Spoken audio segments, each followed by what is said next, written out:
ಸೂರ್ಯಾಸ್ತದ ಬಳಿಕ ಶವ ಸಂಸ್ಕಾರ ಮಾಡಬಾರದು ಅಂತ ಹೇಳೋದ್ಯಾಕೆ ಗೊತ್ತಾ? ಹಿಂದೂ ಧರ್ಮದಲ್ಲಿ ಸೂರ್ಯಾಸ್ತದ ಬಳಿಕ ಶವ ಸಂಸ್ಕಾರ ಮಾಡೋದಿಲ್ಲ. ಇದು ಒಳ್ಳೆ ನಿರ್ಧಾರ ಕೂಡ ಅಲ್ಲ. ಇದರಿಂದ ಮನೆಗೆ ಕೆಟ್ಟದಾಗುತ್ತೆ ಅನ್ನೋ ನಂಬಿಕೆ ಕೂಡ ಇದೆ. ಹಾಗಾದ್ರೆ ಇದರ ಹಿಂದಿರುವ ನಿಖರವಾದ ಕಾರಣವಾದರೂ ಏನು? ಯಾಕೆ ಸೂರ್ಯಾಸ್ತದ ಬಳಿಕ ಶವ ಸಂಸ್ಕಾರ ಮಾಡೋದಿಲ್ಲ ಅಂತ ತಿಳಿಯೋಣ ಬನ್ನಿ. ಮುಸ್ಸಂಜೆ ಬಳಿಕ ಮನೆಯಿಂದ ಹೊರಗೋಗಬಾರ್ದು. ಹೆಣ್ಮಕ್ಳು ರಾತ್ರಿ ಸಮಯದಲ್ಲಿ ಕೂದಲು ಬಿಟ್ಟು ತಿರುಗಬಾರ್ದು.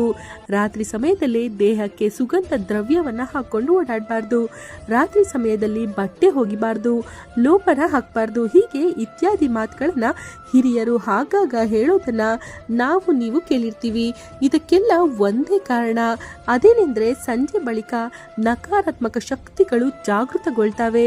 ಅಂತ ಶಕ್ತಿಯನ್ನ ಎದುರಿಸುವ ಶಕ್ತಿ ನಮಗೆ ಬೇಕು ಎಂಬ ಕಾರಣಕ್ಕೆ ಸಂಜೆ ಸಮಯದಲ್ಲಿ ದೀಪ ಹಚ್ಚಿ ದೇವರ ಧ್ಯಾನ ಮಾಡಬೇಕು, ಶ್ಲೋಕ ಮಂತ್ರ ಪಠಣೆ ಮಾಡಬೇಕು, ಮನೆಯಲ್ಲೇ ಇರಬೇಕು ಅಂತ ಹಿರಿಯರು ಹೇಳೋದು. ಹೀಗೆ ಜಾಗೃತವಾಗುವ ನಕಾರಾತ್ಮಕ ಶಕ್ತಿಗಳು ನಮಗೊಂದು ದೇಹ ಬೇಕು ಎಂದು ಹುಡುಕಾಡ್ತಿರ್ತವೆ.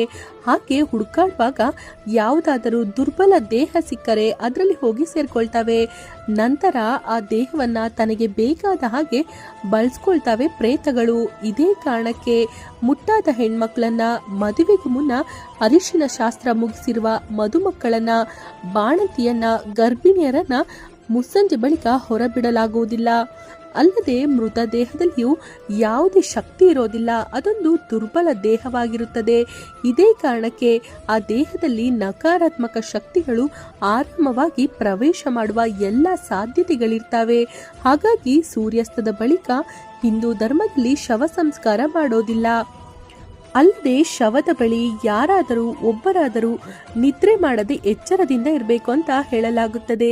ಏಕೆಂದರೆ ಎಲ್ಲರೂ ನಿದ್ದೆಯಲ್ಲಿದ್ದು ಶವದ ಬಳಿ ಯಾರು ಇಲ್ಲವೆಂದರೆ ನಿದ್ರಿಸಿದರೆ ಆ ದೇಹದಲ್ಲಿ ಪ್ರೇತ ಸೇರ್ಕೊಂಡು ಆ ಮನೆಯ ನೆಮ್ಮದಿ ಹಾಳು ಮಾಡುವ ಎಲ್ಲ ಸಾಧ್ಯತೆಗಳಿರ್ತವೆ.